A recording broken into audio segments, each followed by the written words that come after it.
Horas antes de assinar a transferência de Jair Bolsonaro para a Papudinha, o ministro Alexandre de Moraes participou de uma cerimônia na Faculdade de Direito da Universidade de São Paulo. E durante o discurso, bem-humorado, ele disse, abre aspas, hoje eu já fiz o que tinha de fazer, fecha aspas. Vamos ver esse videozinho? Está viralizando. Não é do direito. Então, 8 discursos para vocês é um absurdo do absurdo. E vocês percebem que ninguém cumpriu os 3 minutos. O que quase eu tive que tomar algumas medidas.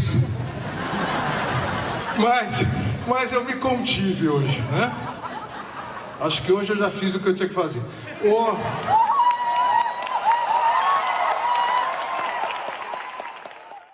Ele fez ali a brincadeira e foi aplaudido. Reunindo aqui o time de novo, Basília primeiro, ela falou que queria fazer um comentário sobre a Papuda. Basília, por favor. Bem rápido, Raquel, dizer que a ida do ex-presidente Jair Bolsonaro para a Papuda remete muito destino dado aos condenados no mensalão. Também ali foi casa ou endereço de alguns dos condenados pelo esquema de compra de votos, né, pagamento de propina. A base eleitoral do antigo mandato do governo de Luiz Inácio Lula da Silva. E eu digo isso porque isso reativa algumas memórias de nós jornalistas que fizemos esta cobertura, né, de enfrentar essa rotina de ir para a Papuda todos os dias, ficar ali na porta, obviamente, esperando a passagem de algum familiar, de alguém da defesa.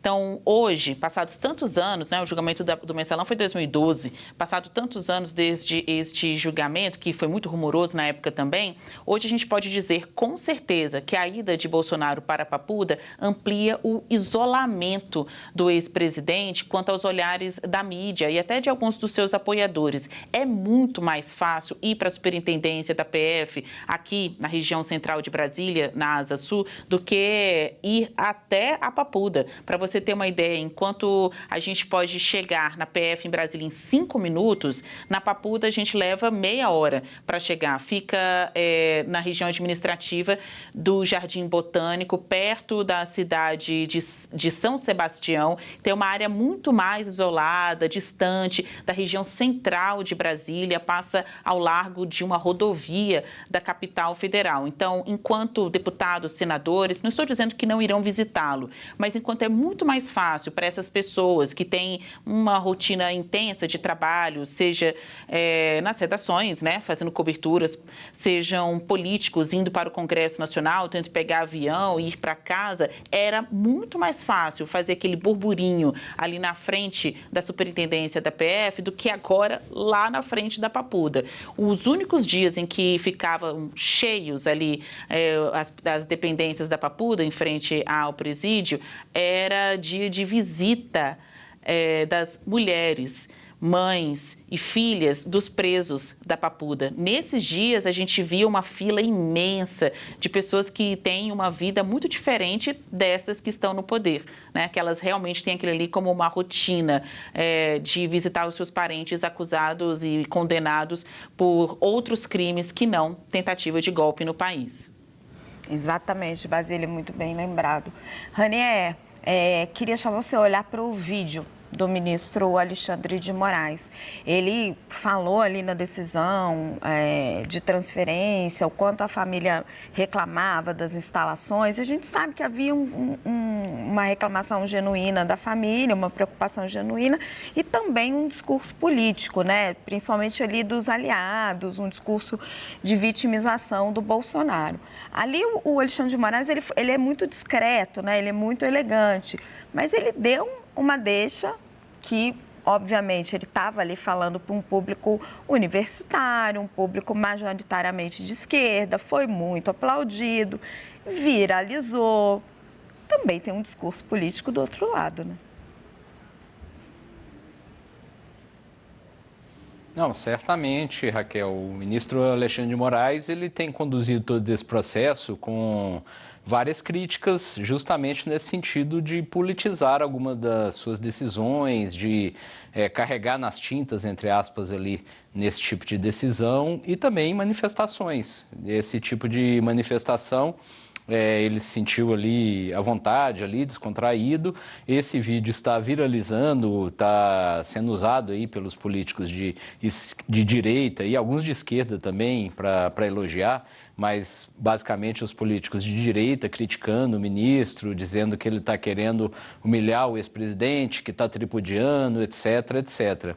Esse é uma tônica do ministro nesse julgamento em alguns momentos. Em alguns momentos ele tem sofrido críticas justamente por ter adotado, adotando esse tom mais político. Essa decisão de ontem, por exemplo, é uma decisão de mais de 30 páginas, em que ele, por exemplo, ele repete ali por umas 6, 7, 8 vezes a afirmação de que o ex-presidente Jair Bolsonaro estava muito mais privilegiado do que toda a população carcerária brasileira. E ele vai listando lá todos os pontos, etc. Fala novamente lá que há uma campanha de difamação, de ataques, de inverdades contra o Poder Judiciário, e ali ele adota o tom político também para responder. Então, a manifestação política não vem só de um lado. O ministro, ele tem, em alguns momentos, por característica, questionável não, e é muito questionado por isso, adotar um tom político em suas manifestações, não só nos autos, Raquel.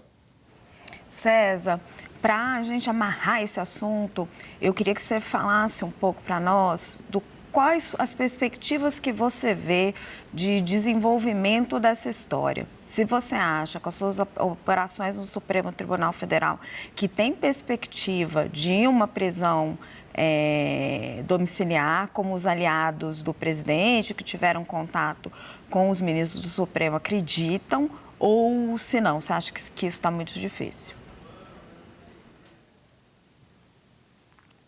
Raquel, antes, só para complementar isso que o Ranier falou, o Alexandre de Moraes, ele dá aula na Faculdade Largo de São Francisco, né, a parte de Direito dentro da USP, toda segunda-feira de manhã.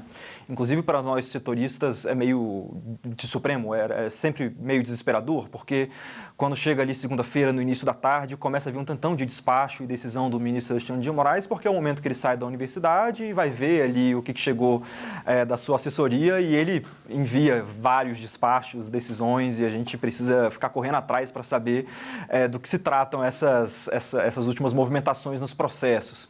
E há diversos relatos nas redes sociais de alunos de Alexandre de Moraes na USP que falam sobre como, nas suas aulas, ele é super descontraído, ele consegue, inclusive, falar sobre casos que estão em análise no Supremo, casos não só penais, obviamente, mas ele leva até a análises e estudos dentro da universidade, e isso sempre num tom descontraído. Então, ontem, o ambiente em que ele se encontrava durante a formatura da turma de número 194 de Direito da USP, era um encontro, um momento que ele encontra os seus alunos. E ele acabou fazendo essa piada que é política e que, naturalmente, ela é mal interpretada, porque o ministro Alexandre de Moraes acaba fazendo piada sobre a situação de um preso, de um ex-presidente da República que ainda tem muitos apoiadores e que, portanto, isso acaba esticando um pouco mais essa relação que já não é tão boa entre o Supremo Tribunal Federal e a própria imagem do Supremo Tribunal Federal com o bolsonarismo. Agora, muito rápido sobre a sua pergunta. O que eu acho, inclusive por causa dessas conversas que eu venho tendo com o ministro do Supremo nessa última semana, é de que sim, a prisão domiciliar humanitária ela é possível mais para frente, diante de uma mudança de percepção no Supremo de que é importante, por causa daquelas duas leituras que eu disse mais cedo, se conceder essa prisão domiciliar humanitária. E hoje, logo depois dessas últimas notícias de Michele Bolsonaro encontrando Alexandre, Gilmar, eu fui até um dos ministros mais influentes do Supremo e perguntei como que o senhor vê isso? E ele disse, eu vejo isso como uma evolução. Evolução para o quê, né? Se é uma evolução, aparentemente há um estado final desejado, né? Que muito provavelmente é essa prisão domiciliar humanitária. Então, apesar do próprio ministro Alexandre de Moraes colocar ali no seu último ponto da decisão que a junta médica oficial, composta por médicos da Polícia Federal, deve analisar a situação de saúde do ex-presidente para ver se ela está de acordo com o local onde ele vai ser preso, ou se ele deve ir para um hospital penitenciário, que parecia uma situação drástica, pode parecer o pior dos mundos para os familiares do ex-presidente. Apesar dele dar esse sinal muito claro de que esse não é um passo para se alcançar a prisão domiciliar humanitária, o que se fala no Supremo é que sim, que esse é um passo nessa evolução e que, portanto, não está descartada essa possibilidade de prisão domiciliar mais para frente, Raquel.